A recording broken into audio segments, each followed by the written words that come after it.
Thank you very much.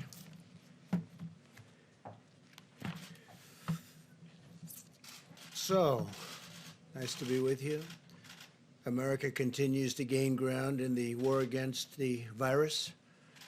I want to thank the American people for answering the call, following our guidelines, and making the sacrifices required to overcome this terrible threat. More aggressively, we commit to social distancing. So important. Social distancing, such an important phrase. And we do it right now. The more lives we can save, and the sooner we can eventually get people back to work, back to school, and back to normal. And there are large sections of our country probably can go back much sooner than other sections. And we're obviously looking at that also. People were asking, is that an alternative? I say, absolutely, it is an alternative. I have now approved major disaster declarations for New York, California, Washington, Iowa, Louisiana, Texas, and Florida. That has great significance, as you know, and legal significance. We're in a constant grouping, and I can say this, we have a large grouping of people that does nothing but communicate with the various officials, including we've been spending a lot of time with New York officials because that really is by far the hottest spot. They've got a number of very tough weeks ahead of them. The governor's doing a very good job. I spoke to the governor, Governor Cuomo, last night and this morning, and he mentioned that in his remarks that he's using that we are using, and I think he feels, because he understands negotiation, he thinks we're using very appropriately the Defense Production Act, and we're using it where needed. It's a great point of leverage. It's a great negotiating tool. But I will tell you, there's tremendous spirit from people and tremendous spirit with respect to these companies. And I don't have to use it very much at all. They want to do it. As you know, General Motors is involved, Ford's involved, 3M's involved, others are involved, and they're all working very hard to produce product, all different products. We had very little product when we came. We built it up, and we give it away as fast as we can to the different states. We're also, as you know, building numerous hospitals and medical centers throughout certain areas in New York. It's at the convention center, the Javits Convention Center. We're doing 4 hospitals, and we're doing throughout the state 4 medical centers there, somewhat different. I want you to know that I'm doing everything in my power to help the city pull through this challenge. I'm working very hard in New York. It's really by far our biggest problem. Maybe it will be, maybe it won't be. But there's a lot of good, capable people working on it with us, and our teams are working very well with the state representatives. We're also doing some very large testings throughout the country. I told you yesterday that in South Korea, this is not a knock in any way, because I just spoke with President Moon. We had a very good conversation about numerous other things. But they've done a very good job in testing. But we now are doing more testing than anybody by far. We do more in 8 days than they do in 8 weeks. And we go up on a daily basis exponentially. So it's really good. By the way, while I'm on it, I also spoke with Prime Minister Abe of Japan last night, and I congratulated him on a wise choice. I think it's going to be a fantastic Olympics 2021. I think it's going to be a fantastic Olympics. It was the absolute right decision to delay it for a full year and now have a full, beautiful Olympics. It's going to be very important because it's probably the first time, maybe ever, or certainly in a long time, that it was on a odd year. It's always on an even year, they tell me. But he's going to have a fantastic success, and now they'll have even more time. He didn't need any more time. Everything was perfectly ready. What a job they've done. But Japan, I want to congratulate Japan, the IOC, and Prime Minister Abe on a great decision. I think it's going to be a fantastic Olympics. I told him I'll be there. I'll be there. As we fight to protect American lives, we're also protecting American livelihoods. Democrats and Republicans in the Senate are very close to passing an emergency relief bill for American workers, families, and businesses. This legislation, in addition to the two bills I signed this month, it includes, as you know, sick leave, and we have all sorts of things in for the workers, for families. But we have a tremendous paid sick leave provision for workers at no cost at all to the employers. And that's a big thing, no cost to the employers. We want to get everybody back working. Together, this $2.2 trillion legislative package is bigger than anything, I believe, ever passed in Congress. Perhaps, relatively speaking, if you go back, look during the FDR New Deal days, there was something that if you time value it, you could say it was bigger. I don't know. But this is certainly, in terms of dollars, by far and away the biggest ever done. And that's a tremendous thing because a lot of this money goes to jobs, and families.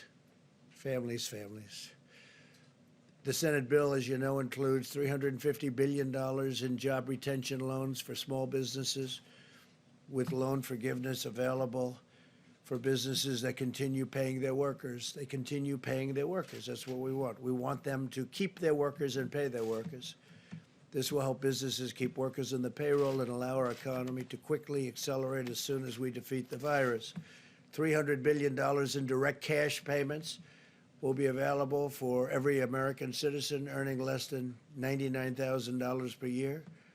That would be $3,400 very quickly for the typical family of four. Nothing like that's ever been done in our country. Up to $250 billion in expanded unemployment benefits. The average worker who has lost his or her job will receive 100% of their salary for up to 4 full months.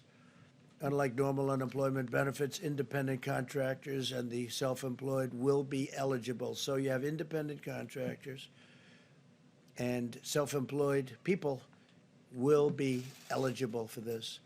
Over $100 billion to support the heroic work of our doctors, nurses, and hospitals. They've been incredible.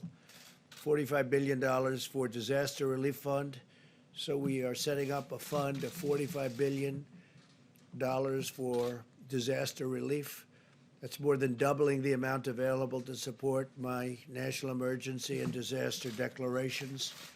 It's a doubling up. $27 billion to build up the strategic national stockpile with critical supplies, including masks, respirators, pharmaceuticals, and everything you can imagine, because it was very depleted, like our military was depleted. Now we have a brand new military. Never had a military like this. We have equipment either coming or it's already come. For the most part, it's already come, but we have a lot of things that will soon be coming. Planes, missiles, rockets, lots of things. But the stockpile was very depleted, like everything else. This will also include significant funding for the development of vaccines on top of the $8 billion we approved several weeks ago. Over $500 billion in support for the hardest hit industries, with a ban on corporate stock buybacks, which is something I insisted on. And frankly, I tell you, the Republicans wanted that and the Democrats wanted that. We want them to use the money for the companies and the planes or whatever they may be helping to get over this rough patch. And I don't think it's going to end up being such a rough patch. I think it's going to, when we open, especially if we can open it, the sooner the better, it's going to open up like a rocket ship. I think it's going to go very good and very quickly. And you're going to have some tough new limits on executive compensation also. They need the money. They're going to have to sort of just make things work, because we're interested in the workers, the jobs. And we're interested in the companies, because that's really what fuels the workers in those great jobs. And we also have $16 billion in funding for the purchase of personal protective equipment. You know about that, such as masks and respirators through the strategic national stockpile. I encourage the House to pass this vital legislation and send the bill to my desk for signature without delay. I will sign it immediately. We will have a signing, and it'll be a great signing and a great day for the American worker and for American families, and frankly, for American companies, some of which were having the best years they've ever had these last few years, and then a little bit less than a month ago, they went into a position that they haven't seen because of the hidden enemy, the virus. Earlier today, I spoke to the leaders of many of America's amazing nonprofit organizations. I thank them for their unwavering and unwavering devotion to American people, to American families, to our nation. And they have been fantastic. They've been collecting supplies, distributing food, supporting healthcare workers, caring for vulnerable workers and families. I encourage them to continue to do it. But I'll tell you, the nonprofits have been fantastic. They've been great. They're great people, actually. I know a lot of them. Finally, I want to provide a brief update on the critical supplies. Through FEMA, the federal government has delivered or is in the process of shipping 9.4 million N95 respirators. Think of that, 9.4 million. 20 million surgical masks, and we have others that we think are going to be delivered pretty quickly. The whole world, you know, it's not just us, it's not just the states. The whole world is trying to get these things, so in competition with many, many countries. I believe today you broke the 150 mark for the virus. We have 150 countries, over 150 countries where you have this virus. And nobody would ever believe a thing like that's possible. Nobody could have ever seen something like this coming, but now we know, and we know it can happen and happen again, and if it does, somebody's going to be very well prepared because of what we've learned and how we've done. It's been incredible how we've done. Remember, there's more tests than anybody by far, and the news, the reporters, the media always likes to bring South Korea. They called me and they told me, it's amazing, your testing procedures are amazing. Plus, we have a test that's a very high-level test, and it's a test that's very accurate. 3.1 million face shields, 2.6 million surgical gowns, 14.6 million gloves, and almost 6,000 ventilators, which go to the areas of greatest needs. We sent, over the last day, 4,000 ventilators to New York, and I spoke with the governor about that. He was happy. I spoke with the mayor also about that, Mayor de Blasio. He was very happy. It's hard not to be happy with the job we're doing, that I can tell you. Throughout this national emergency, everyday heroes continue to step forward and demonstrate the extraordinary character of our nation, including the people behind me. By the way, these people are amazing. They are amazing people, and they become, I don't know, maybe I should just speak for myself, but to me, they become friends. Maybe they don't like me. Maybe they don't. Maybe they do. I don't know. All I can tell you is they're talented people. They work very hard. In Maryland, a 7-year-old boy used his own birthday money to buy meals for dozens of senior citizens. In Nevada, a college student recruited 90 of her friends to help deliver groceries and supplies to the most vulnerable. This is happening all over the country, thousands and thousands of instances. I could stand up here all day and tell you about other things. In Minnesota, hundreds of medical students have volunteered to provide child care for hospital workers, helping to keep our doctors and nurses on the front lines, fighting to save lives. These inspiring Americans remind us that we all have a role to play in winning this great national battle, and it's really a worldwide battle. We're dealing with other nations all the time. The people here are, I am a little bit, I take calls from a lot of people. They're in trouble. A lot of countries are in big trouble. So now we will hear from our great Secretary of the Treasury. He's been working rather hard, I will tell you. Steve Mnuchin is a fantastic guy, and he loves our country, and he's been dealing with both sides, Republican and Democrats. He sort of lived over in that beautiful building. It's a very beautiful building. To me, one of the most beautiful buildings actually in the world, and he's gotten to know it, Steve, very well. So if we could have a little update, Steve, would be fantastic as to how we're doing and what it's looking like. Thank you. Thank you very much, Mr. President. And first, let me say, I would like to thank Mitch McConnell for his leadership, and I'd also like to thank Chuck Schumer for the enormous bipartisan support we had on this bill, and the many senators, both Republicans and Democrats, that worked tirelessly over the last 5 days on all the task force.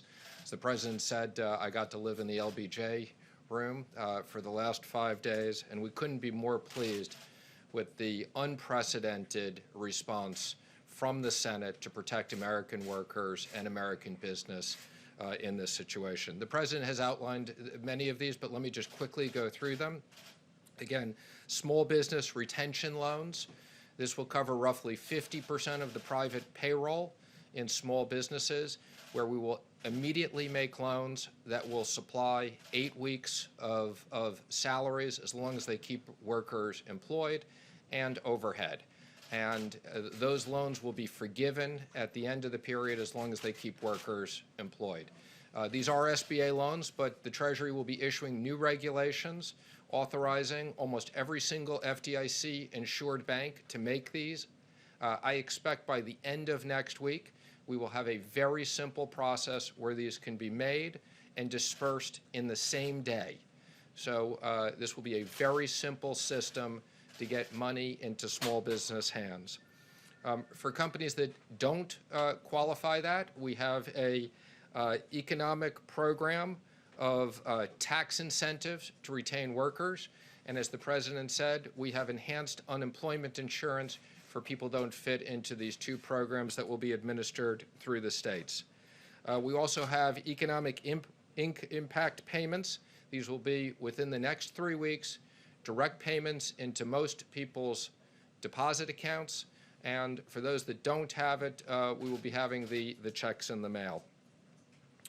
Treasury will have additional authorities. We have $500 billion that we can use to work with the Federal Reserve for emergency programs that will create up to an additional $4 trillion, if needed, to support American business and American workers in an unprecedented way. And then finally, the President mentioned $100 billion to hospitals and $150 billion to states that have specific coronavirus expenses, as well as many additional things. Mr. President, I especially want to thank you and the Vice President. You were constantly available to us. We spoke constantly throughout the day. You gave us guidance and quick decisions on many issues. And again, thank everybody for this great bipartisan work. This is going to be enormous help for the American workers and the American economy. The President was very determined that Congress would move swiftly to protect hardworking Americans in business in this unprecedented situation. Thank you very much, Steve. Great job. Day and night, right? Day and night. That was a lot of work, and we'll see how it all goes. We still need a vote, Steve, don't we? And do you have a question? Yes. Do you think this bill will keep the economy afloat? Hopefully a long time.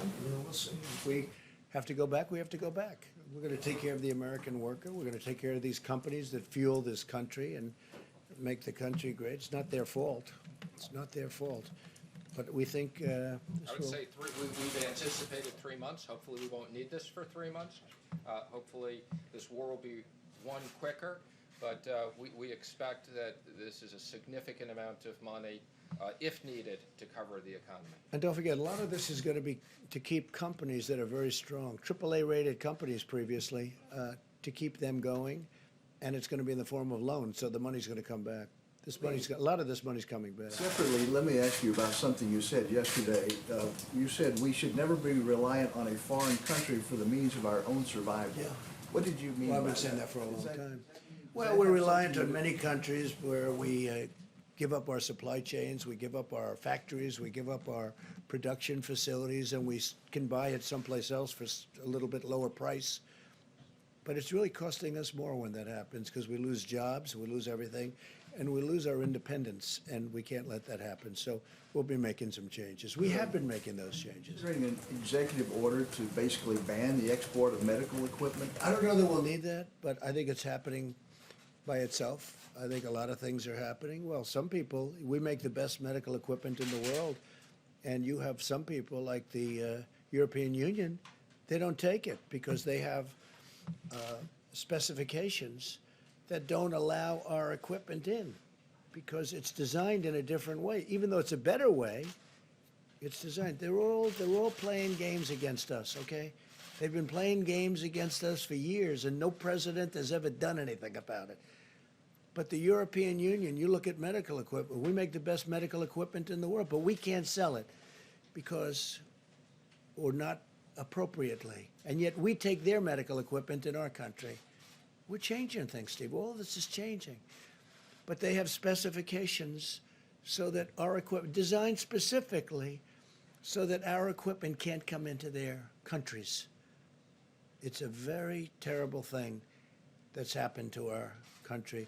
And let me tell you, some of the people that took the biggest advantage of us are allies. You know, we talk about allies. They took advantage of us in many ways, but financially as well as even militarily. When you look at, if you look at NATO, the abuse that was given to our country on NATO, where they wouldn't pay. And we were paying for everybody. We're paying. Now, because of me, they're paying a lot. Now they've paid $135 billion more. And then ultimately, Secretary General Stoltenberg, who I think you would say is maybe my biggest fan, we got him to pay an additional $400 billion other countries. And but you know that, and then there's the trade. They make it almost impossible for us to have a fair deal. They know this. They know I'm just waiting. We have all the advantages, by the way. It's going to be easy when I decide to do it. But this isn't the right time to do it. But we've been treated very, very unfairly by the European Union. Please. Mr. President, 4 Republican senators have indicated that the extra $600 for unemployment insurance may encourage workers to leave their jobs, even though you can only collect unemployment if you're fired. I'm curious what you think of that concern. Well, I know the issue very well. We talked about it just a little while ago.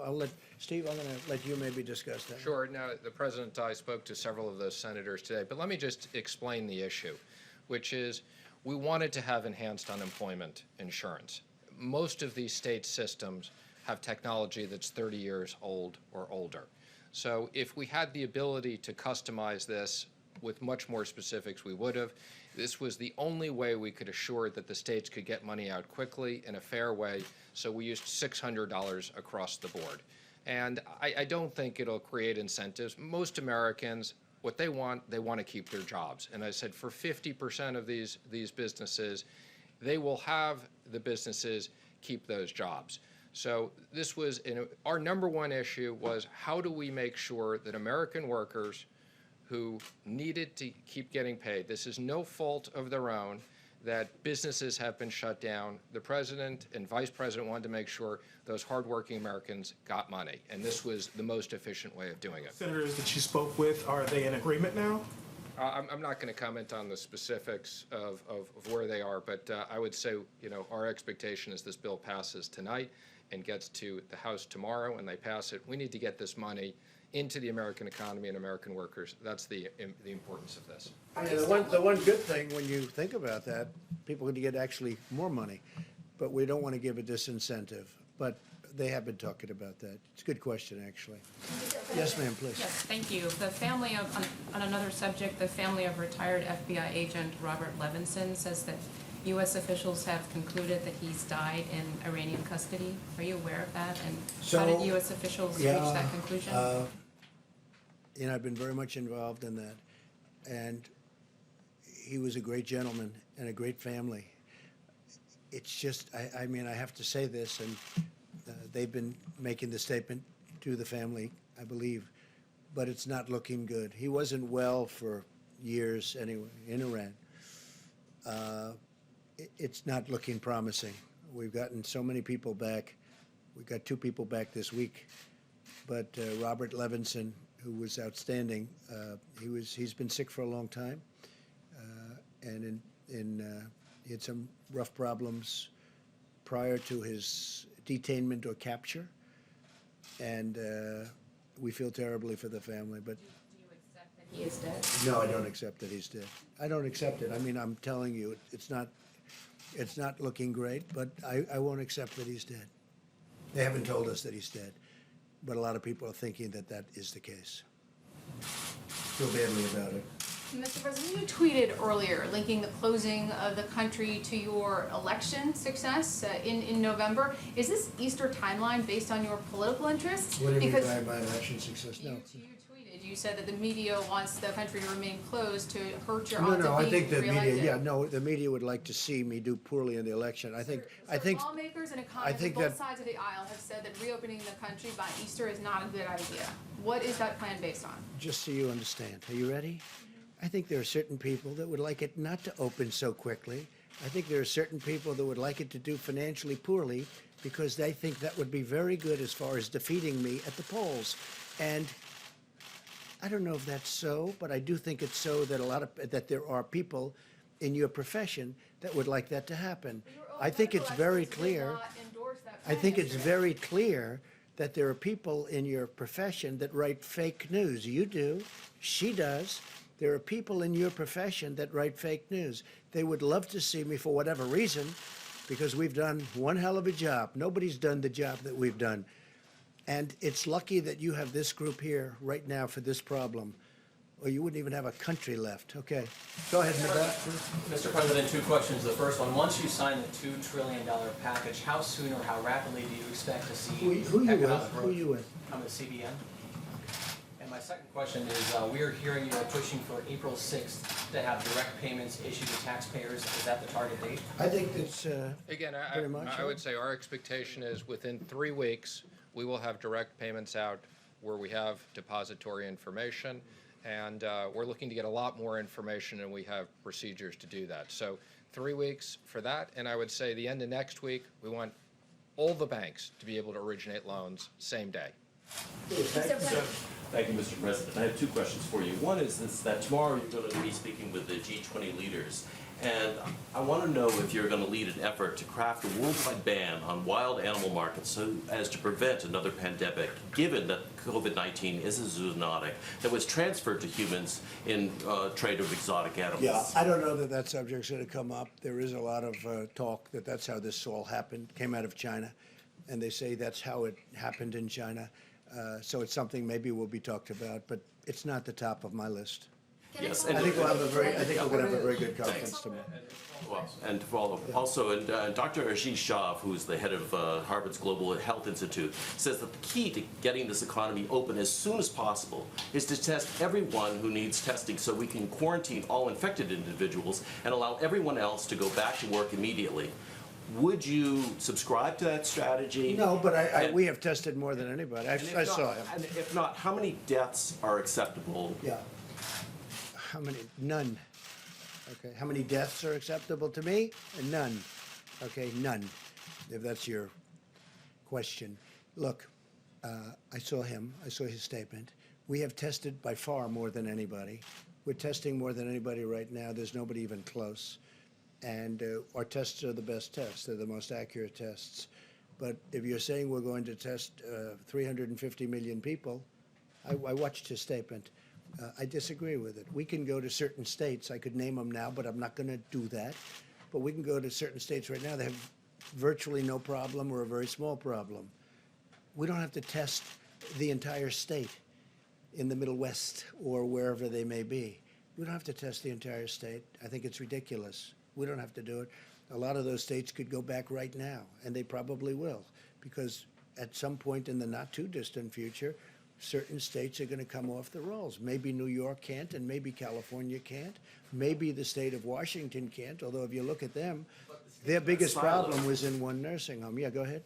But the states aren't silent, and so, I mean, somebody, if you test one state and then the person moves over to the other state, well then, You know, you're going to just look at that. But if you take a look at the states, and many states that I'm talking about, they don't have a problem. We have some big problems, but it's confined to certain areas, high-density areas. So why would we test the entire nation, 350 people? With that being said, I'm going to say it again. We tested far more than anybody else. We have the ability to test. I mean, we've come a long way from an obsolete, broken system that I inherited. We have now tested with the best test far more than anybody else. And when I say anybody else, I'm talking about other countries. No country is even close. They came out with a statistic, I guess, yesterday that I heard from Dr. Birx, where it's for eight days here, more than 8 weeks in South Korea. And South Korea's done a good job. But we did in 8 days more than South Korea did in 8 weeks. That's a big number. And we're getting, I said before, exponentially better. Every day it's going up substantially. We have an incredible apparatus built now. But no, I don't want to test 350 million people. I think it's ridiculous. Yes, please. Thank you so much, Mr. President. Two questions. One follow-up on the G20, because the UN asked the G20 countries to do for more resources for a coordinated stimulus package, ban on tariffs, waive on sanctions to try to prevent what they call an apocalyptic pandemic. Would you consider those measures With respect to what?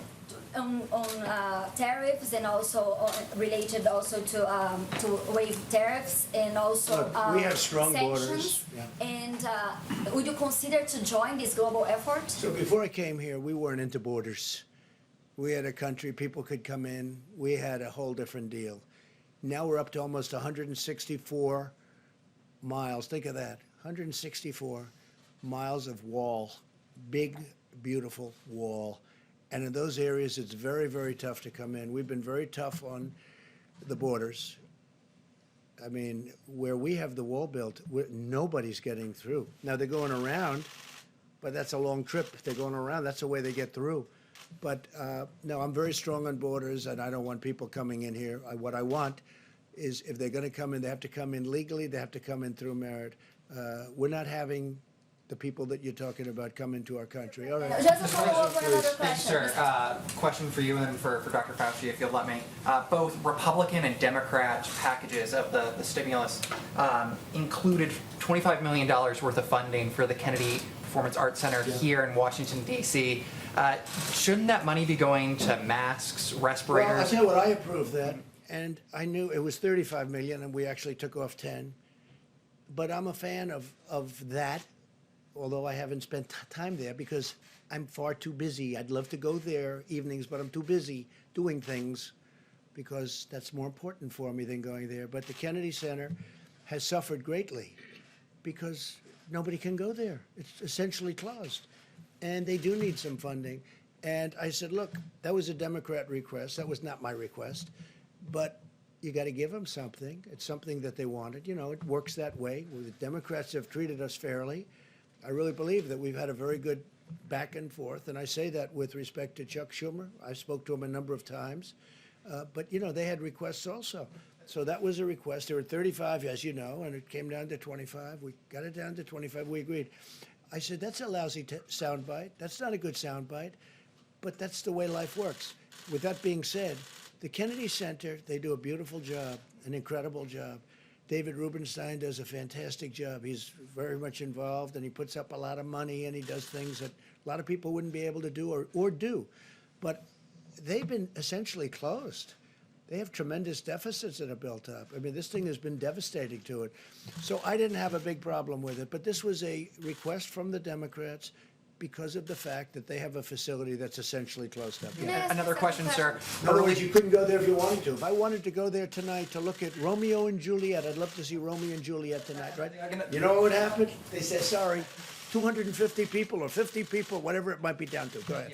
And then earlier today, Senator Marco Rubio told RCP that, quote, the World Health Organization showed favoritism to China, unquote. And then Representative Michael McCall, the ranking member on the House Foreign Relations Committee, he questioned the integrity of the World Health Organization's director, saying, quote, that there were several red flags in his past with respect to his relationship with China. Do you agree? Do you think the World Health Organization showed favoritism? And then once all the dust settles, do you think that the United States should re-explore its relationship with the World Health Organization? Well, I think there is a lot of, certainly a lot of talk that has been very unfair. I think that a lot of people feel that it's been very unfair. It's been very, very much sided with China. And a lot of people are not happy about it. At the same time, Dr. Fauci and myself and other people, there are people on there that we like and we know. A lot of, I think your friends are on there, a lot of good people, a lot of good professionals. I don't know, it'd be interesting to hear if you'd like to talk about the World WHO. But the fact is that I have heard for years that that is very much biased toward China. So I don't know. Doctor, you want me to get you into this political mess? No, I don't want you to do that, but I will. Tedros is really an outstanding person. I've known him from the time that he was the Minister of Health of Ethiopia. I mean, obviously, over the years, anyone who says that the WHO has not had problems has not been watching the WHO. But I think under his leadership, they've done very well. He has been all over this. I was on the phone with him a few hours ago, leading a WHO call. Praising China's transparency, sir? No, I'm not talking about China. You asked me about Tedros. The World Health Organization praising China for its transparency and leadership on their response to the pandemic? You know, I can't comment on that because, I mean, I don't have any viewpoint into it. I mean, I don't even know what your question is. Can I follow up on that phone call, please? Welcome to the group. You know, let me just tell you, I've heard that for years. I spoke to him yesterday. Seems fine to me. I don't know. But we're the ones that gave the great response, and we're the ones that kept China out of here. And if we didn't do it, you'd have thousands and thousands of people who would have died, that are now living and happy. If I didn't do that early, call on China, and nobody wanted that to happen. Everybody thought it was just unnecessary to do it. And if we didn't do that, thousands and thousands of people would have died, more than what's happened. So that's it. All right, maybe one more. Steve, go ahead. When you have this G20 meeting tomorrow, what sort of coordinated response are you expecting? We'll coordinate. We're going to have a meeting with the 20 nations total, including us, and it'll be a conference call tomorrow morning sometime. I look forward to people I know, I like. I think in every instance, I like every one of them. But it'll be an interesting call. You'll be the first to know. Next week, when the 15-day period ends, what should we expect then? Are you going to extend it for another We'll week? be talking. I'll be speaking. I'll be speaking with Tony. I'll be speaking with Deborah. I'll be speaking with some of the people that they like and respect, and they're going to bring along with them. We'll be speaking to Vice President Mike Pence and Steve, and we'll be speaking to everybody. I'm not going to do anything rash or hastily. I don't do that. But the country wants to get back to work. Our country was built to get back to work. We don't have a country where they say, hey, let's close it down for 2 years. We can't do that. It's not our country.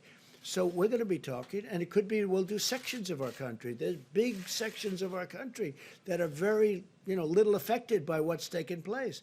Then there are other sections that are very heavily affected. So there's a big difference. But no, I would say by Easter we'll have a recommendation, and maybe before Easter, and at the end of the 15th day, or even during the 15th day, I think we'll have some kind of a recommendation. But our country wants to get back to work, Steve. I have had so many people, and they want to practice social distancing, and they want to practice no handshaking. No handshaking. They're not going to walk around hugging and kissing each other in the office when they come back, even though they may feel like it. They're going to wash their hands more than they've ever done. They're going to do all the things you're supposed to do. But Steve, you know what? It's time. People want to get back to work. I get it from both sides, in all fairness. And maybe it's a combination of both. Tony said before, combination of both is sometimes very good. But there are areas that possibly, probably, they won't qualify. There are other areas that qualify almost now. So we're going to have to see what happens. But it'll be an interesting period of time. I'd like to get our country back. I have tremendous numbers of people wanting to go back. You have store owners where the store is sitting there. They don't know what's happening. They got to get back. You have businesses that are going to be closed. The longer we stay out, the longer we do it, we want to go quickly. The longer we stay out, the harder it is to bring this incredible. We were having the most successful years that we've ever had in the history of our country. You saw what happened yesterday with the stocks, and today they're up. I'm telling you, if Steve gets the deal done, the incredible incentive deal is going to take care of people. It's going to take care of our workers. It's going to take care of companies that employ all these workers, small and big. By the way, I would say we spend more time on the small companies, Steve, than we did on the big companies. People ask about that. We spent more time thinking about the small businesses than the big, and that really fuels our country. We want to get back, and the people want to get back. We want to get our country going again, and we'll be able to do that. So Vice President's going to stay with you and going to take a few more questions specifically, and I will see you tomorrow. Thank you very much. Question for you on the DPA, Mr. President. Mr. President, a question for you on the DPA.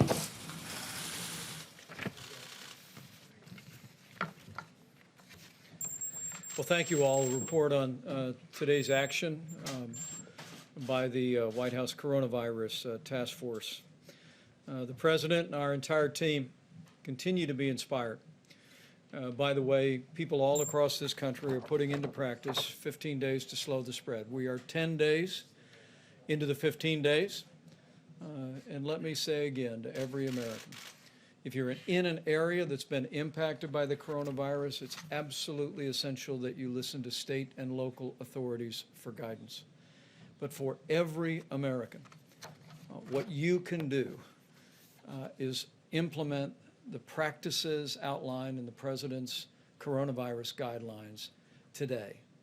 Because we truly do believe that, as millions of Americans have done and will continue to do, that we can significantly impact the rate of growth in this epidemic in our country. We can spare Americans from exposure to the coronavirus, and we can save lives. And so on behalf of the President and our entire task force, I want to say thank you to the American people. And thank you for your cooperation. Thank you for embracing the principles in 15 days to slow the spread. We heard about that cooperation today in a series of conference calls. We spoke with equipment manufacturers who are stepping forward as never before to assist us in developing the medical equipment that is essential, whether it be masks or other medical supplies or ventilators. FEMA reported to our task force today that hundreds of companies have stepped forward to be involved in the supply chain, and we are vetting nearly 70 of those countries for specific repurposing of their manufacturing to produce everything from masks to gloves to gowns and, of course, to ventilators. We also had a very productive call with Secretary Betsy DeVos with education leaders from around the country today. And let me say on behalf of the President and a grateful nation, thank you to all of our teachers, many of whom are now home, teaching children from afar, even in many cases while they have their own kids home from school. You are truly heroes. And the Department of Education, as well as your State Department of Education, are grateful to each and every one of you who find yourselves educating out of home. And the Department of Education has a helpful website on coronavirus recommendations, ed.gov/coronavirus. And as we mentioned before, Secretary Betsy DeVos and Secretary Sonny Perdue will be joining us at this podium on Friday to speak about distance learning recommendations that have been made not just for secondary or for college education, but also for K through 12 education. We're opening up avenues, creating new flexibility so that not only college students can continue to be involved in learning from afar, but children K through 12 can do the same. Secretary Perdue will also be here to talk about the food lunch program and free and reduced lunches.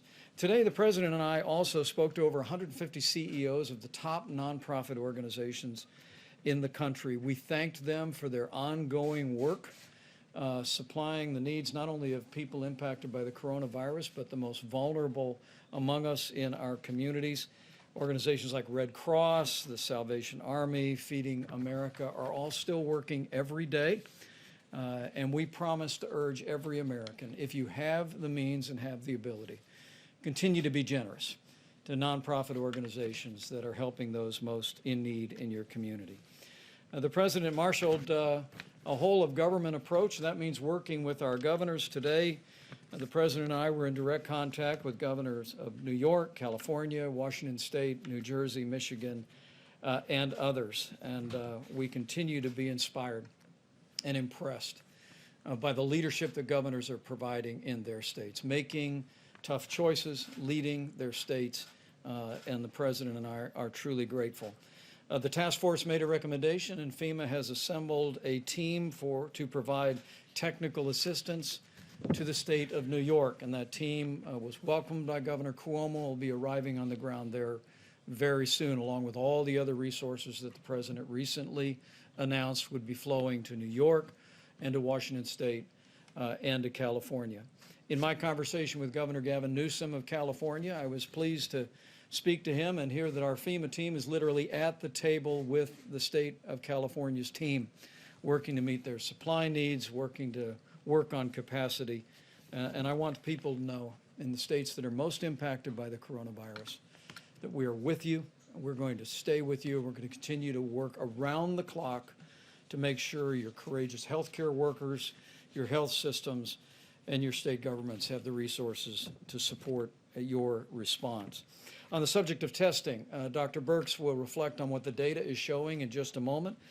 Not including local labs and hospitals, we are at 432,000 tests completed.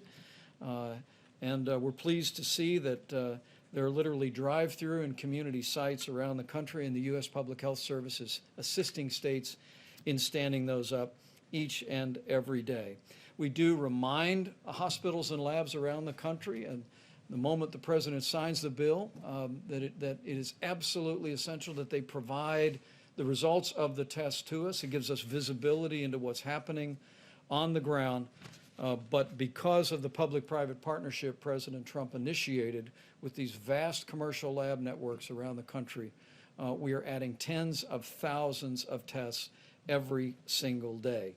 On the subject of supplies, before the end of the week, we'll talk a bit more, as the President did moments ago, about the supply chain. I was at FEMA last night and literally saw a room full of people with laptops and cell phones. We are literally leaving no stone unturned, as I told governors today, to find medical supplies, whether it be masks or gowns or gloves or ventilators, and the team is working around the clock to meet those needs. A few smaller items. First and foremost, the CDC is developing guidance, which we'll be publishing tomorrow, about the best way to utilize our natural resources at our parks. It would be several weeks ago that our Park Service waived all entrance fees, and we directed the CDC to produce guidance for how people can still practice social distancing and common sense, but be out of doors and enjoy our natural parks. We'll also be sharing that guidance with the vast state park systems around the country and encouraging their support. With that, let me last say again, there's nothing more important for the American people to do to slow the spread than to heed your state and local guidance in areas impacted by the coronavirus, and for everyone else to put into practice the 15 days to slow the spread. Dr. Fauci will reflect on the importance of mitigation and the impact that we believe that it is having around the country. But it is, people ask me from time to time, what can I do? And I say from my heart to every American, this is what you can do. Not just to protect your own health and that of your family, but no American wants to inadvertently spread the coronavirus, particularly to those that may be vulnerable to serious health consequences. Remember that the risk of serious illness to the average American remains low. I mean, the vast majority of people that contract the coronavirus will have mild symptoms to flu-like symptoms and will recover. But for seniors with serious underlying health conditions or with people with immunodeficiencies, everyone needs to practice the principles of 15 days to slow the spread. The President announced this week that we are looking forward to the day that we can open up the country. And this team will be bringing him recommendations about how we can safely and responsibly do just that. But for every American that wants to see America back in business, you can hasten the day by putting into practice the 15 days to slow the spread. Go to coronavirus.gov for details. And I truly do believe if all of us will do all that we can do, we will slow the spread, we will protect the most vulnerable, and we will heal our land. With that, let me recognize Dr. Tony Fauci to speak about, Dr. Birx, please, and then Dr. Fauci. Thanks, Deb. Thank you, Mr. Vice President, and thank you all for listening to us talk to the American people. We've been watching the testing results it's very critical to us. It's very critical to be looking at that very carefully. Let me tell you two things that are going on in parallel. Our system to look at flu-like illnesses is still up and running in county after county and state after state. And why is that important? For those of you who've been following the flu epidemic this year, you'll remember we had flu A, then we had another peak of flu B, and those systems that are in every single state and local government is the platform where we can see whether there's any increase in flu-like illnesses. So if you have very few cases in your state and in your counties, maintain your flu surveillance system that you work closely with the CDC on, and look for changes in your slope of new flu-like illnesses. And there are enough test kits, and there's particularly enough of the CDC test kit where we started that runs on your flu surveillance platform to be constantly surveilling what those flu-like illnesses are in our states and counties that have very low number of cases. We have counties still with 0 to 1 cases, but they can participate in the surveillance that we need to have out there now by using their flu-like surveillance system, and we thank all of the states who have that up and running. If you go to cdc.gov and go to flu surveillance, you can see state by state, and you can be looking at those curves with us. It's what we're looking at day by day, in addition to the testing results that are coming in. For the testing results, still, there's 4 counties that constitute the majority of both the current cases and new cases. I think you know those are New York City, Westchester, New York, Suffolk, and Nassau County. Those are the 4 counties, all associated with New York and the New York metro area. There's a few counties in New Jersey, but this is still where 56% of the cases are and 56% of the new cases. It's very important that people look at the number of new cases per day. Remember, we told you it was going to take us a while to work through the testing backlog. I think we're close to working through the testing backlog so that you can interpret the number of cases per day, and you will see in New York City that the number of cases per day has been relatively constant over the last 3 days. Those are the number of new cases per day. This is a real call to every person in New York City and the New York metro area to continue every one of these 15 days to slow the spread, and to do that part of it at the same time that they're following the mayor's and governor's piece. Yesterday, we talked about people that may have left the metro area that were residents of the metro area that may have gone to secondary homes or other places to reside. And we've asked all of them to carefully monitor their temperatures and self-isolate from the communities where they went, just to ensure their own health and the health of their communities while people move around the country. Finally, why this is so important. It's very important to me personally because my grandmother, for 88 years, lived with the fact that she was the one at age 11 who brought home flu to her mother, named Leah, for which I am named, when her mother had just delivered. And her mother succumbed to the great 1918 flu. She never forgot that she was the child that was in school that innocently brought that flu home. This is why we keep saying to every American, you have a role to protect each and every person that you interact with. We have a role to protect one another. It's why we are social distancing and you are social distancing.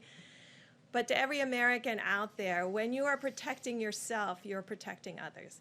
And if you inadvertently, I know, brought this virus home to someone with a pre-existing condition, I can tell you my grandmother lived with that for 88 years. So this is what we're trying. This is the message that's important to everybody. This is not a theoretic. This is a reality. You can see the number of deaths that are occurring. We all have a role in preventing them. So thank you for the work that you do to get our message out to others, to really ensure that every American understands how important their role is as we move through these next 5 days, to not let up for an instant. I hear some reports that someone said, oh, well, the new cases in New York are increasing or the hospitalizations are increasing. The number of new cases over the last 3 days have been consistent, but not rising any more than a consistent day-over-day rise. you will see hospital cases continue to increase because they are a reflection of what happened 1 to 2 weeks ago before the full mitigation efforts were put into place. So each person in every place, no matter what county, what community, what state, can work with us to ensure that we prevent the spread of this virus to others. So thank you.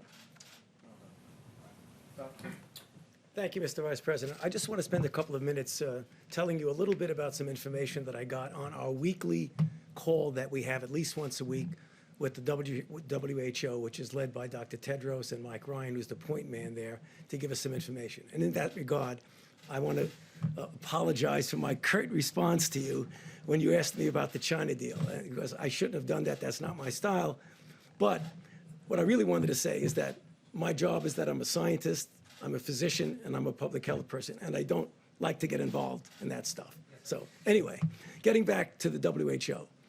So we learned some really interesting information because obviously the other countries like China and others had been hit prior that we did.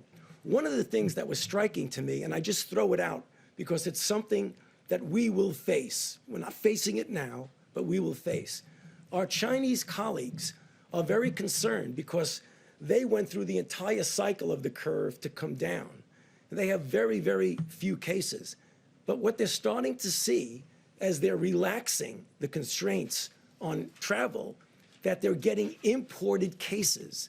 And they wanted to warn us that when we get successful, make sure you very carefully examine how you're going to release the constraints on inputs. So I know we're going to be successful in putting this under control, but I think we're going to have to remember we don't want to import cases in. That's the first thing for today. The second thing that was important is that it was something that Dr. Birx mentioned, and that is when you look at the inflection of the curves, we now have multiple different countries that have gone through various phases of their individual outbreaks. And you could learn something from them about where you are in your own outbreak. For example, when China went up, what happened is they just didn't turn around. They went from going to, I'll just take an arbitrary number, 500 new cases a day. The next day it was 1,000 cases, then 1,500, and then 2,000. But once the number of new cases each day starts to flatten out, that's when you get to that point where the inflection goes down. So what things we want to look for, the things that Dr. Birx had mentioned. That doesn't mean you declare victory when it does that, but you know you're at least on the way to where you want to go. And I think that's really very important. The third and final thing that I think gets back to the question that many of you in the audience have asked of us is about, would this possibly become a seasonal cyclic thing? And I've always indicated to you that I think it very well might. And the reason I say that is that what we're starting to see now in the Southern Hemisphere, in Southern Africa, and in the Southern Hemisphere countries is that we're having cases that are appearing as they go into their winter season. And if, in fact, they have a substantial outbreak, it will be inevitable that we need to be prepared that we'll get a cycle around the second time. What does that mean for us in what we're doing? It totally emphasizes the need to do what we're doing in developing a vaccine, testing it quickly, and trying to get it ready so that we'll have a vaccine available for that next cycle. In addition, to do the randomized controlled trials of drugs so that we will have a menu of drugs that we have shown to be effective and shown to be safe. Because I know we'll be successful in putting this down now, but we really need to be prepared for another cycle. And what we're doing, I believe, will prepare us well. Thank you. Thanks, Doctor. We'll take a few questions, please. Mr. Vice President, on ventilators, some really important reporting from the Center of Public Integrity today. They suggested that there's only 16,000 in the national stockpile. Can you just give us some clarity? How many ventilators do you have in the national stockpile? Who else is making them, and how long will it take for them to make a critical mass? Because based on the Center for Public Integrity, it appears there aren't enough if people are going to die as a result. Ventilators has been a singular focus of a good portion of our supply chain stabilization task force at FEMA since the president stood up FEMA's National Response Center. And we're making progress in a variety of ways. First, there is the national stockpile, which you refer, and depending on what's been distributed, we just delivered 4,000 ventilators to New York, including ventilators that we sent to New York City. But there's that number of some 20,000, less than 20,000. I won't dispute your number. Beyond that, there literally are, by most estimates, more than 150,000 ventilators in the broad healthcare system all across the country. We also, working with anesthesiologists, and there was a very important conference call today, we have determined several weeks ago that the devices that anesthesiologists use for outpatient surgery can be converted with the change of a single vent to a very useful ventilator. I actually spoke to Governor Cuomo about that today. He's in the process of surveying all of his surgical centers, as governors around the country are doing. We literally believe there's tens of thousands of ventilators that can be converted now that the FDA has given guidance. And Dr. Birx can probably speak to that in a moment. We actually have produced a helpful video to explain how quickly those devices can be converted. But we're also working with General Motors and other companies to immediately spin up production. Those contracts are being reviewed. We're vetting their capability. But one of the other ideas is, as we look at areas of the country that are most impacted, and now more than half of the cases for coronavirus are in New York State and in the region around there. But we'll want to focus our resources, including ventilators, on where communities are struggling the most with coronavirus. And so one of the ways that we're working through that at FEMA now is by spinning up production and at the same time working with the existing national supply, maybe from areas that don't have a particular burden yet with the coronavirus, and making sure that we're manufacturing, backfilling, and meeting that need. But what I can tell you is we've got an extraordinary team. Admiral Polovchek is a two-star Navy admiral who's doing an incredible job. We literally are identifying resources around the country and around the world. We're contracting and arranging transportation for those. But maybe Dr. Birx, you can speak to the ventilator, particularly the transition. Thank you, sir. So I just want to thank Dr. Mary Peterson and the whole team of the American Association of Anesthesiologists, because they immediately, when we asked them, could these be modified, they went to immediate work on it. They're going to have Q&As up but more importantly, every anesthesiologist in every city has been working with their state and local health officials to really work with them how to change this. And I think that's not only the ventilators that they'll be supplying, they have the people that run those ventilators that are not any longer doing elective surgery. So changing that elective surgery piece over a week ago has freed up a lot of additional resources. When I talk to you about how we've done some things that are very horizontal across the country, but we're collecting data now in a county by county granular way. So it's like any epidemic, it's not equal everywhere. There are places that are very spared, and there's places where there's more. We have a very vast country with a lot of capacity and a lot of infrastructure.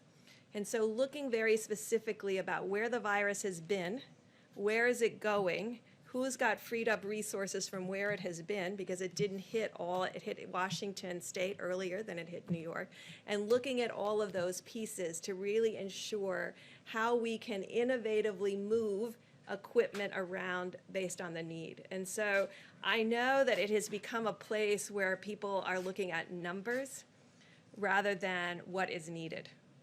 Because if you do these projections, when you got to those projections that said, like in Germany and others, that implied that 60% or 50% of the population would get infected, I want to be very clear, the only way that happens is this virus remains continuously moving through populations in this cycle, in the fall cycle, and another cycle. So that's through 3 cycles with nothing being done. And so we're dealing with the cycle A right now, not the one that could come in the fall of 2020, although we're getting prepared for it by the innovations that are being worked on, and not the 2021. We're really dealing with the here and now while we're planning for the future. And I think the numbers that have been put out there are actually very frightening to people.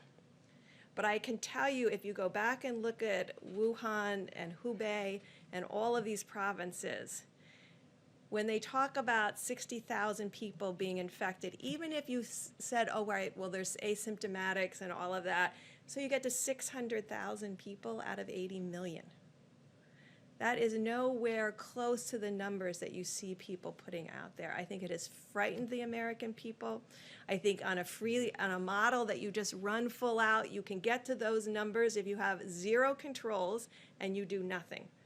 And we know that every American is doing something. And so I think what our job right now is to carefully detail on a hospital by hospital, state by state, county by county, to outline what the infrastructure needs are and ensure that we're meeting them, both from the stockpile and from the generosity and movement of the American people and other hospitals. Dr. Burks, a lot of folks out there, well-intentioned, are sewing cloth masks and donating them to hospitals. So you or Dr. Fauci, can you weigh in on that? Because obviously these people have great intentions, but there's some mixed feedback on whether that's a good idea. I'm sorry. Better than nothing? Lots of surgical masks. People are sewing them. So clothing manufacturers, volunteers dropping them off at hospitals. Is that necessary? Is that helpful? Is it something you'd recommend? Well, I mean, you would only recommend that under desperate situations if you don't have any masks. But what we're seeing now, as you've heard, is a rather significant inflow of masks that are coming in that are going to be available.